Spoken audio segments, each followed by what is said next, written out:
주님의 이름으로 환영합니다. 우리 앞뒤 좌우로 또 인사들 나누시겠습니다. 하나님만이 우리의 유일한 소망입니다. 인사들 나누시겠습니다. 하나님만이 우리의 유일한 소망이십니다. 아멘. 우리 집사님 그 기도하시는 그 내용을 들으면서 정말 지금 뭐 전 세계적으로 어려운 상황이잖아요. 또 러시아하고 우크라이나 그 전쟁이 언제 끝날지 알지 모르는 그러한 그 상황이고, 이로 인해서 전 세계적으로 이제 그 경제적인 그 여파가 너무나 크기 때문에 당장 우리가 이제 먹고 사는 문제들, 이러한 문제로 인해서 염려되는 그러한 어떤 그 상황입니다. 이러한 그 상황 속에서 어떻게 우리의 그 인생을 지혜롭게 경영할 것인가 고민이 될 수밖에 없는데, 우리 하나님께서는 우리에게 말씀하시기를 거룩하신 자를 아는 것이 명철이니라, 이렇게 말씀하고 있습니다. 하나님을 알아가는 것이 옳고 그름을 판단할 수 있는 그러한 그 지혜다라는 그러한 얘기입니다. 하나님께 더더욱 소망을 두고 하나님께 지혜를 구하는 여러분들 되시기 바랍니다. 오늘 또 계시록 12장 말씀인데, 사실 이제 12장, 13장, 또 14장에 걸쳐서 하나님께서 여러 가지 그러한 상징을 통해서 우리에게 하나님의 그 뜻을 보여주고 계십니다. 우리가 지난주 계시록 11장 15절 말씀에서 하나님께서 뭐라고 말씀하셨냐면, 일곱째 천사가 나팔을 불매 하늘에 큰 음성들이 나서 이르되 세상 나라가 멸망을 당하고 우리 주와 그의 그리스도의 나라가 되어 그가 세세토록 왕노릇 하시리로다, 이렇게 선포를 하고 있습니다. 그러니까 계속해서 우리가 일곱 나팔 재앙에 관해서 배워왔잖아요. 그리고 일곱째 천사가 일곱 번째 나팔을 불 때 이 땅에 우리 주님께서 재림하셔서 세상 나라를 심판하시고 영원한 하나님의 나라를 세우시고 우리 하나님께서 영원토록 왕이 되신다라는 그러한 선언을 지금 계시록 11장 15절 말씀이 해주고 계십니다. 그런데 우리가 이제 계시록을 보면 일곱째 천사가 일곱 번째 나팔을 불고 나서 되어지는 그 일들이 12장, 13장, 14장까지 이어지고 있습니다. 그리고 15장부터는 하나님의 진노의 심판이 이제 임하는데, 또 다른 측면 일곱 대접 재앙을 15장부터 그렇게 하나님께서 우리에게 말씀해 주십니다. 그러니까 여러분들이 이제 그 계시록의 그 구조를 머릿속을 생각을 하셔야 돼요. 지금 계시록 6장부터 16장까지 하나님께서 이 땅에 내리시는 진노의 그 심판을 세 가지 측면에서 말씀하셨다고 했잖아요. 그 첫 번째가 일곱 인재앙, 두 번째가 일곱 나팔재앙, 세 번째가 일곱 대접재앙입니다. 그러니까 하나님께서 예수님의 초림부터 재림까지 하나님의 진노의 그 심판의 다양한 측면을 일곱 인을 통해서 보여주고 있고, 그 다음에 일곱 나팔을 통해서 보여주고 있고, 그 다음에 일곱 대접재앙을 통해서 보여주고 있는 것입니다. 그런데 일곱 번째 그 나팔이 울려 퍼지고 이 땅에 하나님의 진노의 심판이 임하는데, 그것이 바로 세상 나라가 완전히 멸망당하고 이제는 하나님의 나라가 이 땅에 임하는 그 모습이라는 거예요. 그렇기 때문에 지금 계시록 12장에서는 우리가 보다시피 여자와 용이 등장합니다. 여자로 상징되어지는 교회와 용으로 상징되어지는 사단이 등장해서 이 사단이 교회를 핍박하는 그런 모습을 보여주고 있고, 13장에서는 바다에서 나오는 짐승과 땅에서 나온 그 짐승, 이 두 마리 짐승이 사단의 그 하수인인 것이죠. 이 두 짐승이 교회를 핍박하는 그런 모습을 보여주고 있고, 14장에서는 14만 4천으로 상징되어지는 그 교회를 하나님께서 구원해 내시고, 그리고 큰 성 바벨론으로 상징되어지는 이 세상 나라가 심판을 받고 멸망당하는 그러한 모습을 보여주고 있습니다. 그렇게 함으로써 하나님의 나라가 새 하늘과 새 땅이 이 세상 역사 가운데 임하는 그 모습을 보여주고 있다는 거예요. 그러니까 계시록 12장, 13장, 14장이 어떻게 흘러가는가, 여러분들이 대략 그렇게 감이 잡히시잖아요. 그러니까 여러분들이 이제 성경을 계속 읽어보셔야 되겠죠. 그러한 흐름 가운데 오늘 12장 1절에서 이제 6절 말씀이 우리에게 주어지고 있는데, 그 내용을 우리가 곰곰이 보면 사실 인류의 그 역사, 아담과 하와로부터 이 땅에 우리 주님께서 재림하셔서 온 세상을 심판하실 때까지 그 역사를 간략하게 압축해서 우리에게 보여주고 있는 내용입니다. 그것이 1절에서 6절의 그 내용이라는 거예요. 그러면 보다 구체적으로 그 내용을 살펴보면, 하늘에 큰 이적이 보이니 해를 옷 입은 한 여자가 있는데 그 발 아래에는 달이 있고 그 머리에는 12별의 관을 썼더라. 한 여자가 등장을 합니다. 그런데 이 여자의 그 영광스러운 그 모습을 어떻게 표현했냐면, 이 여자는 달을 밟고 있어요. 태양으로 옷을 입었을 뿐만 아니라 달을 밟고 있고, 머리에는 12별로 된 관을 쓰고 있는, 면류관을 쓰고 있는 그러한 여인이라는 거예요. 그러니까 그 여인의 그 모습이 얼마나 그 영광스러운 그 모습이에요. 여러분 생각해 보세요. 태양으로 옷을 입고 달을 밟고 있으며 머리에는 12별로 만든 그 관을 쓰고 있는 그러한 모습이라는 거예요. 그러니까 이 여인의 모습이 굉장히 영광스러운 그러한 모습을 하고 있다 하는 사실을 우리가 알 수가 있습니다. 그런데 2절 말씀에 보면은 이 여자가 아이를 베어 해산하게 되매 아파서 애를 쓰며 부르짖더라, 이렇게 표현을 하고 있습니다. 그러니까 이 영광스러운 이 여인이 아이를 베었는데, 이 아이를 낳기 위해서, 해산하기 위해서 아파서 애쓰며 부르짖는 그 모습을 보여주고 있다는 거예요. 그러면 이제 의문이 들잖아요. 도대체 이 여인이 의미하는 바가 무엇인가? 이런 가운데 하나님께서 사도 요한에게 또 다른 그 표적, 또 다른 이적을 보게끔 하셨는데, 그것이 3절, 4절에 있는 내용입니다. 거기에 보면 하늘에 또 다른 이적이 보이니, 또 다른 표적이 보이니, 보라, 한 큰 붉은 용이 있어 머리가 7이요 뿔이 10이라. 그러니까 엄청나게 큰 붉은 용을 사도 요한이 보게 되는데, 머리가 7이고 뿔이 10이다. 머리가 7이다, 그 표현은 무슨 의미겠습니까? 그가 가지고 있는 그 지혜가 완벽하다라는 그런 의미입니다. 그러니까 이 붉은 용은 사단을 상징해요. 이 사단이 하나님을 모방하는 그러한 존재요.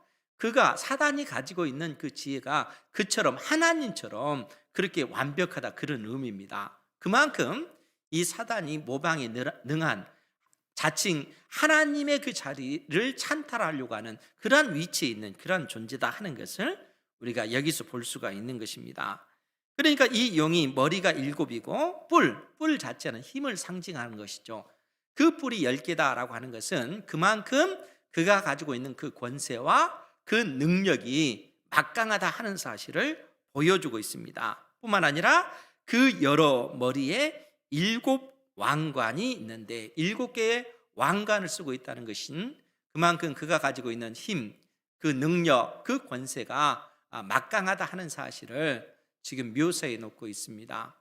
그러니까 이 붉은 영은 옛적부터 있는 옛뱀 사단을 지금 의미하고 있습니다. 그런데 4절 이하의 말씀에 보면 그 꼬리가, 즉 이 큰 붉은 용의 꼬리가 하늘의 별 3분의 1을 끌어다가 땅에 던지더라. 용이 해산하려는 여자 앞에서 그가 해산하면 그 여자를 삼키고자 하더니. 그러면 여러분 생각해 보세요. 왜 이 용이 하늘의 별 3분의 1을 끌어다가 땅에 던지는 이런 일을 하겠어요? 이건 역시 이제 상징적인 겁니다. 그러니까 하늘의 별 3분의 1을 끌어당겼다라고 하는 것은 이 사단을 따르는 악한 천사들, 타락한 그 천사들, 흑암의 영들, 그 권세들을 이야기하는 겁니다. 그러니까 이 사단이 하늘의 별 3분의 1을 끌어다가 땅에 던지는 그 이유가 뭔가 하면 여자가 낳은 그 아이를 해치기 위해서 그렇게 한다는 거예요. 그래서 용이 해산하려는 여자 앞에서 그가 해산하면 그 아이를 삼키고자 하더니 이렇게 표현을 하고 있습니다. 그러니까 지금 이 계시록 12장에서 등장하는 이 여자와 용의 그 정체는, 이 용이라고 하는 것은 사단, 마귀를 지금 상징하고 있는 것이고, 이 여자가 의미하는 바는 신구약의 모든 그 교회들을 상징합니다. 왜 그런가 하면 지금 이 여자가 낳은 아들에 관해서 5절에 뭐라고 표현하고 있냐면, 여자가 아들을 낳으니 이는 이 아들은 장차 철장으로 만국을 다스릴 남자라. 그 아이를 하나님 앞과 그 보좌 앞으로 올려가더라. 이렇게 표현하고 있기 때문에 그렇습니다. 그러니까 여자가 낳은 그 아들, 이 아들은 장차 철장으로 만국을 통치할 그러한 일을 하는 거예요. 그분이 바로 우리 주 예수 그리스도신 것이죠. 지금 사도 요한은 시편 2장 7절, 2편 7절 이하에 있는 그 말씀을 근거로 해서 지금 이 말을 사용하고 있습니다. 그러면은 여자가 아들을 낳았는데 이 아들이 우리 주 예수 그리스도시라면 이 여자가 상징하는 바가 뭘까? 물론 육신적으로 보면 예수님을 낳은 이는 모친 그 마리아인 것이죠. 그런데 단순히 예수님의 그 육신의 어머니를 일컬어서 여기서 이야기하는 것이 아니고, 여기서 등장하는 어떤 그 내용들은 실상 인류 역사 전체를 관통하는 그러한 내용을 지금 압축해서 보여주고 있다는 거예요. 왜 그런가 하면 5절 그 하반절에서도 그 아이를 하나님 앞과 그 보좌 앞으로 올려가더라, 이 표현이 우리 주 예수 그리스도께서 죄와 사망의 권세를 이기시고 십자가에 못 박혀 죽으신 그 죽음의 권세를 이기시고 부활하셔서 하나님께로, 성부 하나님께로 승천하신 이 사건을 지금 염두에 두고 이렇게 표현하고 있습니다. 그러니까 여자가 아들을 낳았는데 이 낳은 아들이 하늘로 올라가는 그 내용으로 말하고 있어요. 그러면 이 여자가 아들을 낳았다라고 했을 때 이 여자가 의미하는 바가 무엇이겠는가라고 하면, 여러분 우리가 사도행전 7장에 보면 스데반 집사가 유대인들에게, 이스라엘 백성들에게 설교하는 그 내용이 나오는데, 거기서 스데반 집사가 뭐라고 얘기를 하냐면은 이스라엘 백성들, 그러니까 광야 40년 동안 유리방황했던 이스라엘 그 백성들을 염두에 두면서 하나님의 백성, 즉 이스라엘 12지파를 일컬어서 광야 교회라 이렇게 일컬고 있습니다. 즉 그 말은 무슨 얘기냐면은 구약의 그 교회를 이스라엘 백성으로 언급하고 있다는 거예요.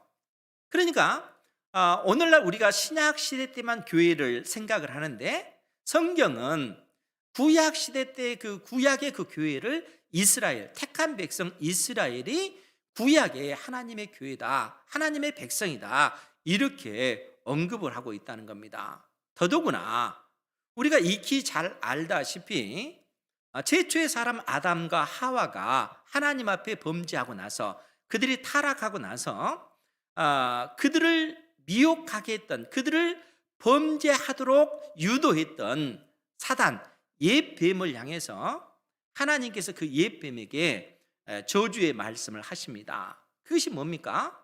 내가 너를 여자의 후손과 원수가 되게 하고, 여자와 원수가 되게 할 뿐만 아니라 여자의 후손과 원수가 되게 하고, 너의 후손도 여자의 후손과 원수가 되게 하리라. 하나님께서 이렇게 말씀하십니다. 그러면서 사단에게 뭐라고 얘기하냐면, 여자의 후손은 너의 머리를 상하게 할 것이고, 너는 여자의 후손의 발꿈치를 상하게 할 것이다 라고 말씀하십니다. 즉 그 말이 무슨 얘기겠어요? 아담과 하와 이후에 이 세상의 그 역사가 이 여인의 후손과 이 용의 싸움이라는 거예요. 여인의 후손과 뱀의 후손과의 그 치열한 영적 싸움, 하나님께서 그 가운데서 택한 백성들을 구속하시는 구속의 그 역사가 인류의 그 역사 가운데 지금까지 진행되어져 왔다 하는 것입니다. 그러니까 하나님께서는 이러한 어떤 약속을 택한 백성 이스라엘 교회들에게 주시면서 계속해서 우리에게 해주신 약속이 뭡니까? 이 땅에 여인의 후손, 즉 우리 주 예수 그리스도께서 이 땅에 오실 것을 약속해 주셨다는 거예요.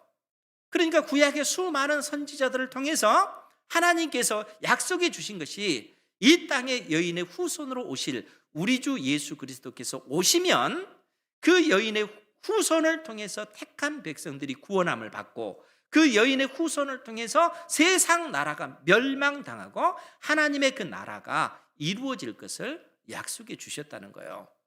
그러니까 성경 전체, 신구약 성경 전체를 통해서 하나님께서는 이 땅에 우리 주 예수 그리스도께서 오실 것을 약속해 주신 것입니다. 그러니까 구약의 그 교회를 통해서 하나님께서는 이러한 약속을 주셨고, 그 약속이 우리 주 예수 그리스도를 통해서 이 땅에 태어나심으로써, 성육신하심으로써 그 사실이 성취가 되어진 것입니다. 그러니까 그러한 것들을, 그 영광스러운 그 교회의 그 모습을 마치 이 달을 밟고 해로 옷을 입고, 태양으로 옷을 입고 달을 밟고 머리에는 12개의 그 별로 관을 쓴 이러한 그 영광스러운 모습으로 이 여인의 모습을, 교회의 그 모습을 이러한 영광스러운 모습으로 지금 상징해서 우리에게 말씀해 주고 있다는 거예요. 그런데 그 여인이 바로 아이를 베어 해산하게 되며 아파서 애를 쓰며 부르짖는 이러한 상황인데, 지금 이 붉은 용이 그 여인을 해치고 이 아이를 삼키려고 하는 이러한 어떤 그 모습을 보여주고 있다는 거예요. 그런데 우리가 5절 말씀을 다시 한번 보면, 여자가 아들을 낳으니 이 아들은 장차 철장으로 만국을 다스릴 남자라 그렇게 인정되어졌고, 그 아이를 하나님 앞과 그 보좌 앞으로 올려가더라. 이렇게 이 아이가 이 땅에 태어나서 이제 하나님 앞으로 올라가는 그러한 그 모습으로 묘사해 놓고 있다는 거예요. 그런데 우리가 이제 이 내용을 좀 더 자세히 알기 위해서는 시편 2편에 있는 말씀을 볼 필요가 있습니다. 우리가 시편 2편 7절에서 9절 말씀에 보면, 제가 봉독하겠습니다. 내가 여호와의 명령을 전하노라.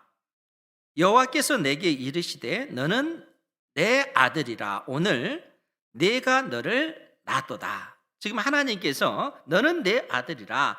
오늘 내가 너를 낳도다. 이렇게 선언하시면서 뭐라고 말씀하시냐면, 내게 구하라. 내가 이방 나라를 내 유업으로 주리니 내 소유가 땅끝까지 이르리로다. 내가 철장으로, 이 철장이라고 하는 것은 새 몽둥이를 얘기하는 거예요. 그러니까 이 철장으로 그들을 깨뜨리며 질그릇같이 부수리라 하시도다. 그러니까 하나님께서 지금 너는 내 아들이라. 오늘 내가 너를 낳도다. 이렇게 선언하시고, 이 아들에게 철장으로 이 세상 나라, 이방 나라를 깨뜨리며, 그러니까 여러분, 새 몽둥이가 의미하는 바는 엄청난 그런 힘, 권세, 그 능력을 상징합니다. 왜냐하면 이 철장으로 질그릇을 여러분 그 항아리를 이 쇠 몽둥으로 때린다고 하면은 그 항아리가 어떻게 되겠어요? 그 질그릇이 와장창 다 부서지지 않겠어요? 지금 그러한 사실을 이렇게 묘사해 놓고 있는 거예요. 내가 철장으로 그들을 깨뜨리며 질그릇같이 부수리라. 하나님께서 이 아들을 통해서 철장으로 질그릇을 깨뜨리듯이 그렇게 깨부수겠다는 거예요. 그러면 이 질그릇이 의미하는 바가 뭐겠어요? 이방 나라들, 세상 나라들을 이야기한다는 거예요. 즉 하나님께서 이 땅에 여인의 후손으로 보내실 우리 주 예수 그리스도께서 이 땅에 오셔서 이 세상을 마치 이 철장으로 질그릇을 깨부수듯 이 세상을 심판하시고 영원한 하나님의 나라를 건설하실 것을 말씀해 주고 있습니다. 그러니까 이러한 놀라운 약속을 지금 해주고 계시는데, 그런데 여기서 우리가 좀 더 깊이 생각해야 될 것이 뭐냐면, 지금 하나님께서 이 아들을 너는 내 아들이라, 오늘 내가 너를 낳았다, 이렇게 인정하시면서 이 아들로 하여금 내가 철장으로 이방 나라들, 세상 나라를 질그릇같이 심판하실 것이다, 깨부수리라, 이렇게 선언하고 있다는 얘기입니다. 그러면은 이 내용이 의미하는 바가 뭘까 하면, 여러분 사도행전 13장에 보면, 사도행전 13장 33절 이하에 보면 뭐라고 기록이 되어 있냐면, 곧 하나님이 예수를 일으키사 우리 자녀들에게 이 약속을 이루게 하셨다 함이라. 시편 둘째 편에 기록한 바와 같이 너는 내 아들이라, 오늘 너를 낳았다 하셨고, 지금 인용하기를 시편 2편에 있는 너는 내 아들이라, 오늘 너를 낳았다 하셨고, 이 말씀의 의미를 34절에서 뭐라고 표현하냐면, 또 하나님께서 죽은 자 가운데서 그를 일으키사 다시 썩음을 당하지 않게 하실 것을 가르쳐 이르시되, 내가 다윗의 거룩하고 미쁜 은사를 너희에게 주리라 하셨으며, 또 다른 시편에 일렀으되 주의 거룩한 자로 썩음을 당하지 않게 하시리라 하셨느니라, 이렇게 말씀하고 있다는 거예요. 이 말의 의미가 뭔가 하면, 하나님께서 지금 이 땅에 보내실 우리 주 예수 그리스도께서 하나님의 아들로 인정이 되셨는데, 무엇을 통해서 인정이 되셨는가 하면, 죄와 사망의 권세를 이기시고 부활하신 사건을 통해서 하나님의 아들로 인정되셨다는 겁니다. 그러니까 우리 주님께서 택한 백성들의 모든 죄를 짊어지시고 십자가에 못 박혀 죽으시고, 이 죽음의 권세, 사망 권세를 주님께서 깨뜨리시고 부활하심으로써 하나님의 아들로 인정되셨다는 겁니다. 하나님의 아들로 인정되셨다는 것은 우리 주님께서 철장을 가지시고 마치 질그릇을 깨뜨리듯이 이 세상 나라를 심판하시고 영원한 하나님의 그 나라를 이루실 것을 지금 약속해 주고 있다는 거예요. 그러니까 오늘 사도 요한을 통해서 하나님께서 보여주신 이 말씀, 다시 12장, 계시록 12장 5절 말씀으로 다시 돌아가면, 여자가 아들을 낳으니 이 아들은 장차 철장으로 만국을 다스릴 남자라. 이 아들이 어떻게 하나님의 아들, 철장으로 만국을 다스릴 아들로 인정이 되셨겠어요? 죄와 사망의 권세를 깨뜨리시고 능력으로 부활하셔서 하나님의 아들로 인정되셨기 때문에 그런 것입니다. 그러니까 사망 권세 아래에 있는 모든 인생들을 구원하시기 위하여 우리 주님께서 죽음의 권세를 이기고 부활하신 하나님의 아들로 이처럼 인정되셨다는 거예요. 그런데 여기서 그치지 않고 오늘 성경은 뭐라고 얘기하냐면, 그 아이를 하나님 앞과 그 보좌 앞으로 올려가더라. 즉 우리 주 예수 그리스도께서 이 땅에서 죄와 사망의 권세를 이기시고 부활하신 이후에 하나님께로 승천하신, 올라가신 이 모습을 이렇게 묘사해 놓고 있습니다. 우리 주님께서 우리 하나님께로 올라가셔서 우리에게 약속하신 보혜사 성령을 내려주신 것이죠. 그리고 나서 이 땅에 있는 그 교회들, 그 여자의 그 어떤 그 모습을 6절에서 그렇게 묘사를 합니다. 우리 6절 말씀 같이 한번 보겠습니다. 시작. 그 여자가 광야로 도망하매 거기서 1260일 동안 그를 양육하기 위하여 하나님께서 예비하신 곳이 있더라. 아멘. 우리 주님은 하늘로 승천하셨어요. 그리고 이 땅에 남은 그 여자가 광야로 도망하며 거기서 1260일 동안, 여러분 1260일은 몇 달입니까? 42달, 연수로 따지면 3년 6개월을 얘기하는 거예요. 그러니까 1260일이라고 하는 것은 이 땅에 우리 주님께서 재림하시기까지, 예수님의 초림과 재림까지 이 기간을 상징적으로 말해주고 있습니다. 그러니까 1260일 동안 그 여자가 광야로 그렇게 도망가는 것입니다. 그럼 왜 광야로 도망갈까요? 그 광야에서 하나님께서 이 여인을 보호하고 이 여인을 양육하기 때문에 그렇습니다. 그러니까 1260일, 42달, 3년 6개월 동안 하나님께서 철저하게 이 여자로 상징되어지는 교회를 하나님께서는 철저히 보호하시고 지키시고 인도하시겠다는 거예요. 그러기 위해서 이 여자를 광야로 인도하는 겁니다. 그래서 오늘 성경이 뭐라고 얘기합니까? 1260일 동안 그를, 여기서 그가 누굽니까? 그 여자를 얘기하는 거예요. 교회를 얘기하는 겁니다. 그를, 그 여자를 양육하기 위하여 하나님께서 예비하신 곳이 있더라. 광야에 이 여자를 양육할, 그래서 하나님께서 친히 이 여자를 보호하고 지킬 그 예비해 두신 곳이 그 광야에 있다는 거예요. 그 말은 오늘날도 역시 마찬가지라는 겁니다. 지금 이 세상이 얼마나 그 예측하기 힘든 그런 상황 가운데 그렇게 흘러갑니까? 지금 러시아 그 전쟁을 통해서 만약에 핵무기라도 이 땅에 터뜨려진다면은 그로 인해서 당할 그 어떤 그 인생들의 고통이 얼마나 두렵고 무섭겠는가 하는 거예요. 그러니까 한 나라의 문제가 아니라 이제는 온 지구상에 있는 모든 나라, 모든 그 민족이 이로 인해서 고통당할 수밖에 없습니다. 그럼 이런 상황 속에서 하나님의 택한 백성들이 어떻게 지혜롭게 우리의 인생을 경영할 수가 있겠는가 하는 거예요.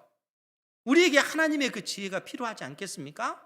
그런데 분명한 것은 하나님께서 택한 백성들을 광야로 인도하고 계시고 이 광야에서 우리를 양육하시고 이 광야에서 우리를 보호하고 계신다는 거예요. 그럼 여러분, 왜 광야일까요? 다른 어떤 물이 풍성하고 어떤 그 목초지가 많은 그러한 어떤 그 땅이 아니라 왜 하나님께서 광야로 이 여자를 인도하셨겠는가 하는 거예요. 이러한 사실을 하나님께서 우리에게 가르쳐 주기 위해서 신명기 8장 1절 이하의 말씀을 우리에게 주고 계십니다. 거기에 보면 제가 신명기 8장 1절 말씀을 봉독하면 내가 오늘 명하는 모든 명령을 너희는 지켜 행하라. 그리하면 너희가 살고 번성하고 여호와께서 너희의 조상들에게 맹세하신 땅에 들어가서 그것을 차지하리라. 지금 하나님께서 가나안 땅에 들어가기 직전인 출애굽 2세대들에게 이 말씀을 주시는 거예요. 너희들은 내가 너희들에게 주신 말씀에 온전히 순종하라. 하나님만을 경외하라, 그 얘기입니다. 그러면 너희들이 하나님께서 너희들에게 주신 그 땅, 너희들이 그 땅에 들어가서 그 땅을 차지하게 될 것이다 라고 말씀해 주고 계시는 것이죠. 출애굽 2세대들에게 이 말씀을 해 주시는 거예요. 그러면서 하나님께서 이스라엘 백성들을 광야 40년 동안 어떻게 그들을 훈련시키시고 그들을 양육했는지 말씀해 주십니다. 그러니까 뭐라고 얘기하냐면 내 하나님 여호와께서 이 40년 동안 내게 광야 길을 걷게 하신 것을 기억하라. 그러니까 광야 40년 동안 너희들이 어떻게 그 광야에서 지냈는지 생각해 봐라. 하나님께서 이스라엘 백성들에게 말씀하십니다. 그러면 여러분, 이스라엘 백성들의 광야 40년 동안 그들이 그곳에서 어떻게 살았어요? 그들이 먹을 것이 늘 풍족했습니까? 아니요. 때에 따라 그들이 굶주리기도 했습니다. 그들에게 마실 물이 늘 풍족했습니까? 아니요. 그들에게 때에 따라 마실 물이 없어서 목마를 때가 있었습니다. 그런데 놀랍게도 그들 가운데 굶주릴 때는 있었지만 굶주려서 죽을 때는 없었습니다. 마실 물이 없어서 목마를 때가 있었지만 목말라서 죽은 적은 없었다는 거예요. 하나님께서 그들을 그 광야에서 보호해 주셨기 때문에 하나님께서는 그들에게 신발을 주지 않았어요.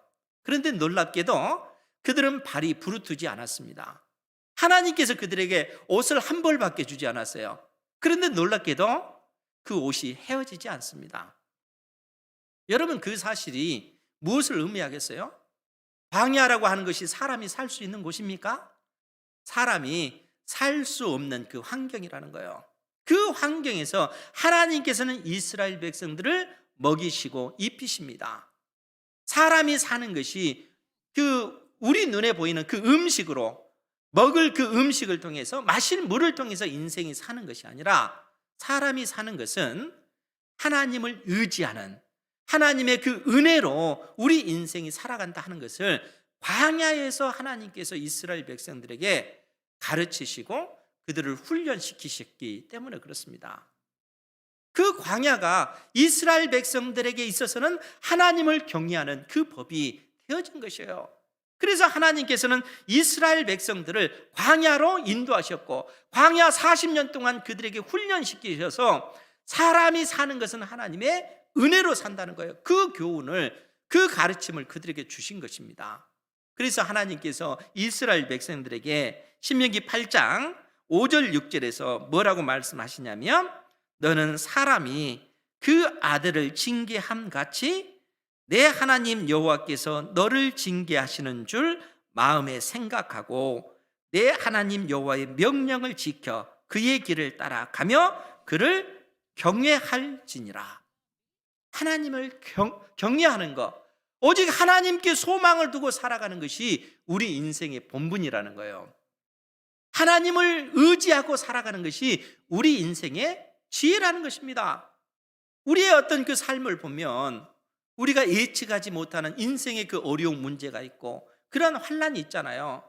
그러한 것으로 인해서 우리의 마음속에 염려가 생기고 두려움이 생기고, 나의 인생이 앞으로 형통할까? 이로 인해서 내 인생이 고통스럽지 않을까? 이로 인해서 우리 가족이 어려움에 처하지 않을까? 이런 염려들이 있잖아요. 경제가 어려워지면 더더욱 그렇지 않습니까? 직장 생활하다 직장을 잃게 되면 그러한 두려움이 엄습해 오지 않습니까? 그런데 하나님께서는 뭐라고 말씀하셔요? 광야와 같은 그러한 세상이라 할지라도 그러한 상황 속에서 두려워하지 말아라, 낙심하지 말아라. 사람이 사는 것이 하나님의 은혜로 살아가는 것이지 이 땅에서 보여지는 어떤 음식이나 마실 물을 통해서 우리의 생명이 연장되는 것이 아니라는 거예요. 하나님께서는 끊임없이 택한 백성 이스라엘에게 이 진리를 가르쳐주고 계시는 것입니다. 그렇기 때문에 오늘 계시록 12장 6절에 있는 말씀, 그 여자가 광야로 도망하매 거기서 1260일 동안, 즉 우리 주님께서 이 땅에 재림하실 그때까지 하나님께서 그를 양육하기 위하여 하나님께서 예비하신 곳이 그 광야에 있더라, 이렇게 표현하고 있다는 거예요.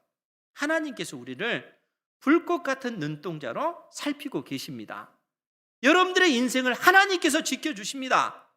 하나님께서 여러분들의 가정을 책임져 주십니다. 하나님께서 우리의 인생을, 주의 몸된 교회를 지금도 돌보고 계시다는 거예요. 그러니까 우리가 이 땅에서 가장 지혜롭게 우리 인생을 경영해 가는 방법, 그것은 하나님을 경외하는 데 있다는 거예요. 하나님의 말씀을 알고 그 말씀을 의지하여 순종하는 삶을 살아갈 때 하나님께서는 그 인생을 통해서 기뻐 받으시는 것입니다. 그리고 우리에게 하나님의 나라를 상속받을 만한 그러한 자격이 있구나 해서 우리 주님께서 이 땅에 재림하실 때 영원한 하나님의 나라를 상속받게 해 주시는 거예요. 이스라엘 백성들이 광야 40년 동안 그들이 연단받고 훈련받아서 결국 약속의 땅, 가나안 땅을 그들이 상속받지 않습니까? 이와 마찬가지라는 거예요. 그래서 하나님께서는 택한 백성들을 광야로 보내시고 그 광야에서 양육시키시면서 영원한 하나님의 나라를 상속받을 만한 그러한 믿음, 그러한 믿음의 사람으로 우리를 훈련시켜 나가고 계십니다. 세상이 아무리 어렵고 힘들더라도 그로 인해서 우리의 마음속에 두려움과 염려와 근심이 있지만 그런 상황 속에서 하나님께서는 우리에게 주님을 바라봐라, 오직 하나님께 소망을 두라 말씀하고 계십니다. 이 믿음 가운데 여러분들이 살아가셔서 하나님 나라를 상속받는 그러한 어떤 자격이 있음을 하나님 앞에 보이실 수 있는 그러한 하나님의 사람 되기를 주님의 이름으로 축원드립니다. 기도하겠습니다.